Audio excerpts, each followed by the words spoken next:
Fire causing a lot of grief in a Metro East neighborhood. Residents were told their power would be cut off during the daytime for 2 days next week to make electrical repairs.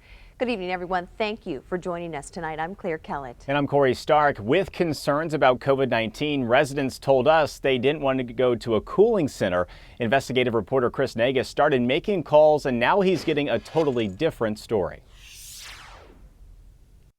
This is a big housing complex here in East St. Louis, and residents out here at the Roosevelt Homes received this flyer saying their power was going to be shut off for 2 days next week.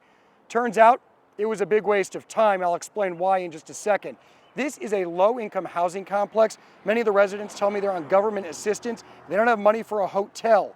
One resident who's raising 5 children here at the complex told me cutting off the power would create a huge hardship. My concern would be for the people and where they would go, and not to just leave them hanging, because that's what I feel. I feel like they just totally leaving us hanging. All the food is going to be bad, especially since the weather is going to be in the 90s next week.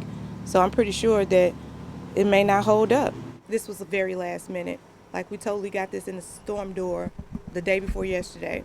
So I called the East St. Louis Housing Authority to see if they could address these concerns. I left a message around noon. About 1 o'clock, I got a phone call back and was told they are postponing the work. The electricity will not be shut off next week, as that flyer said, and it sounds like that decision was made around the time that I left the original message. I was told the reason they are postponing the work is because they could not use a cooling center because of COVID-19 concerns, but at some point, the work will need to be done. Reporting from East St. Louis, Chris Negus, News 4.